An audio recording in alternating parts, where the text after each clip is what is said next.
Hey guys! Hey Maya, Julian. Look, oh, we are sending a big box to the Philippines. No. Yes, we are. No.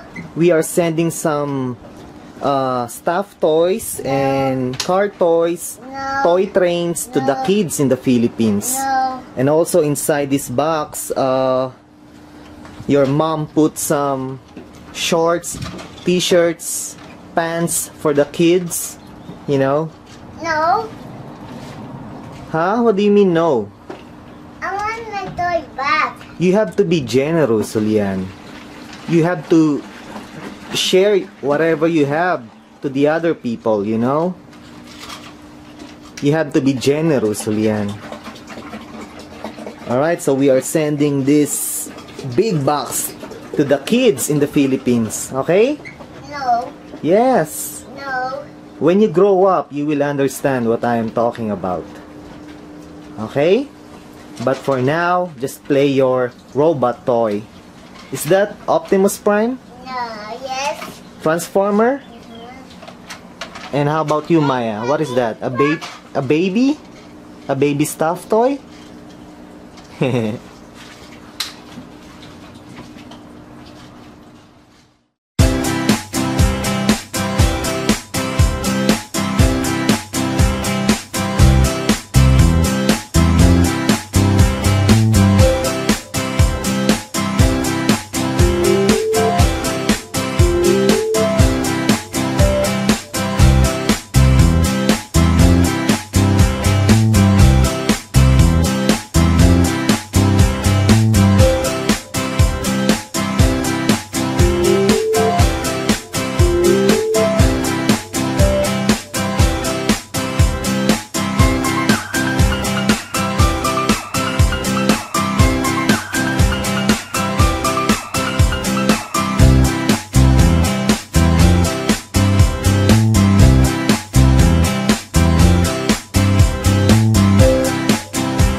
Kahit kay haba ng lalakbayin, daang tagaraw man ang humagupit.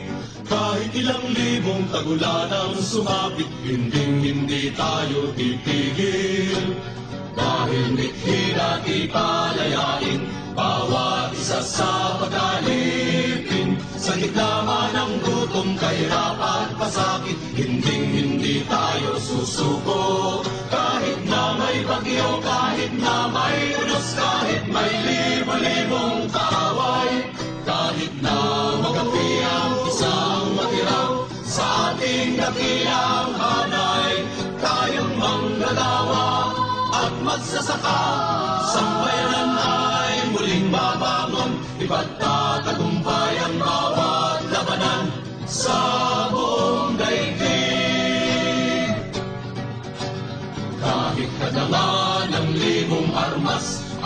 ating hukbo ay hindi atras. Lakas ng masa ang ating sandigan, saan mang larang at digmaan. Kahit na may bagyo, kahit na may unos, kahit may libo-libong kaaway, kahit na magabi ang isa ang matira sa ating dakilang hanay, tayong manggagawa at magsasaka. Sambayanan ay muling babangon, ipagtatagumpay ang bawat labanan sa buong daigdig. Kahit na may bagyo, kahit na may unos, kahit may libo-libong kaaway, kahit na magabi ang isa ang matira sa ating dakilang hanay, tayong manggagawa at magsasaka. Sambayanan ay muling babangon, ipagtatagumpay ang bawat labanan sa buong daigdig.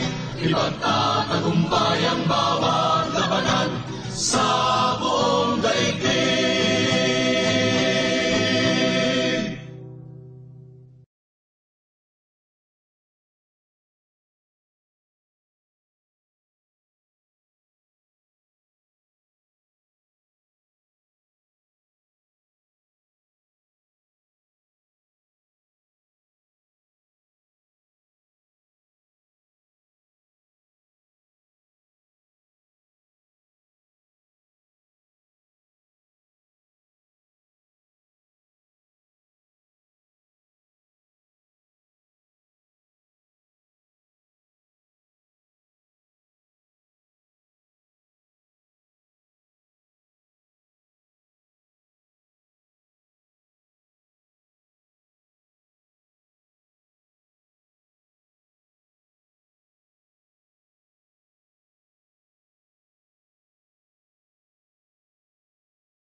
May isang magsasakang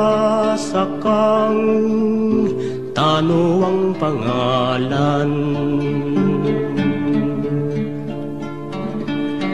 Lupa niyang sinasakay,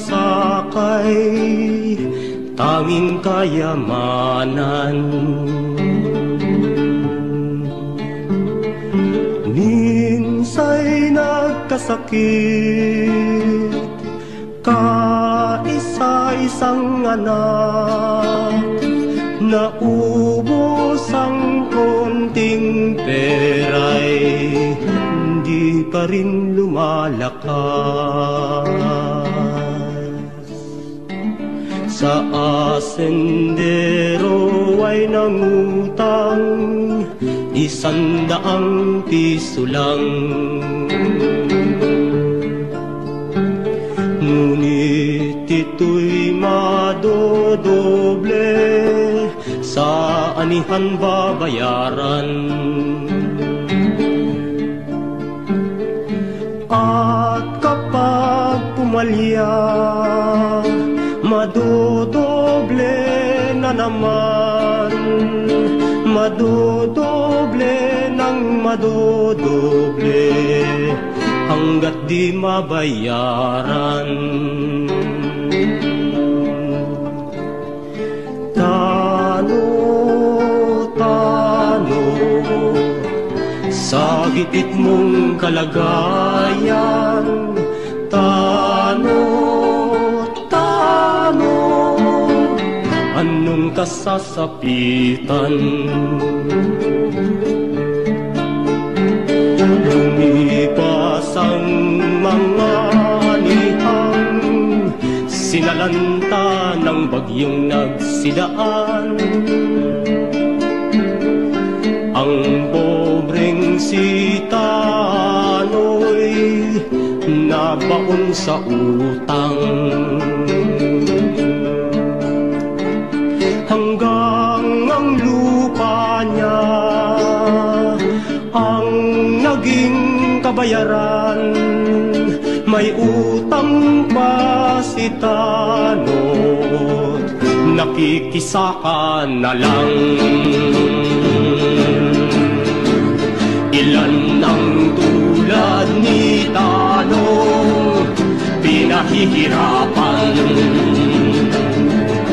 Sila'y marami pa ngayon dito sa kanayunan. Ngunit itong si Tano ay biglang naglaho nang siya'y makita doon sa kabundukan.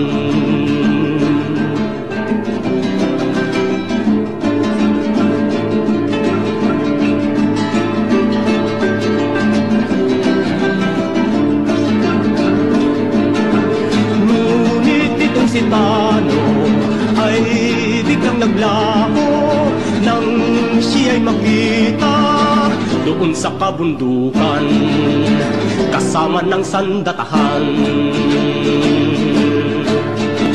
Siya'y naging mandirigma ng bukbong bayan. Ngayon ay lumalaban si Tano sa gahaman, katulad ni Tano. Tayo na't lumaban, tayo na't lumaban, tayo na't lumaban.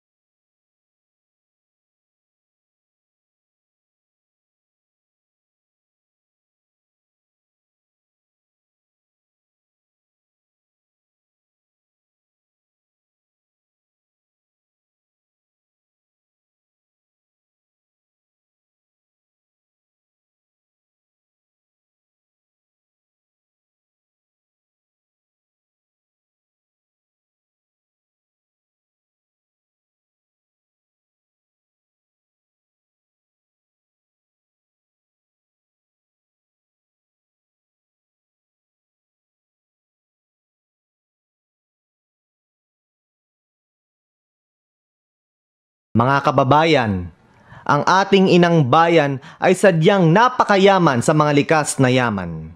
Mga likas na yaman na dapat nating ipagmalaki sa buong mundo. Mga likas na yaman na dapat na tayong mga Pilipino ang nakikinabang. Subalit, ang nakakalungkot isipin na ang ating mga likas na yaman ay patuloy na ginagahasa ng mga mapagsamantalang dayuhan.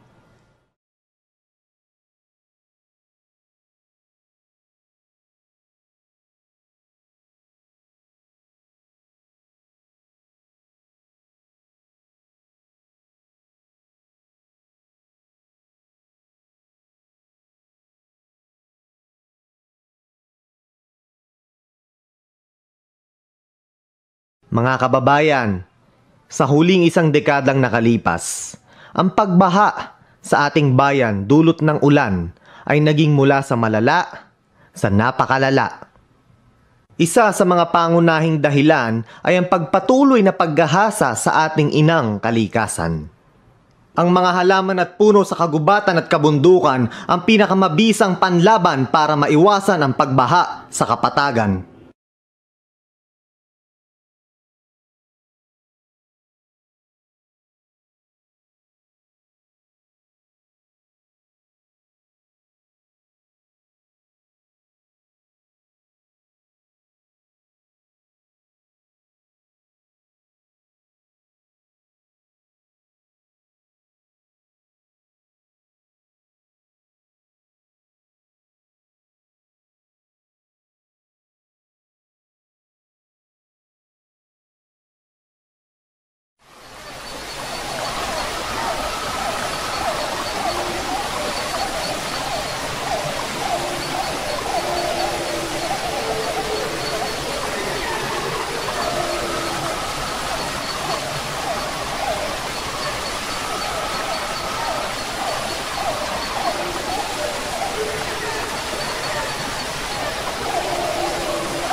Yan ang madalas kong sinasabi, ang kaipokrituhan ng karamihan ng mga Pilipino na naninirahan dito sa bansang Amerika at sa mga ilang Pilipino na nasa bansang Pilipinas. Iniisip nila na kapag ikaw ay nasa Amerika, kailangan ang iyong pananalita ay kaparehas na kung papaano magsalita ang mga puting Amerikano na yan. Pero, sino nga ba ang ating dapat sisihin? Wala namang ibang dapat sisihin kundi ang colonial mentality na dinala sa atin ng mga dayuhang mananakop.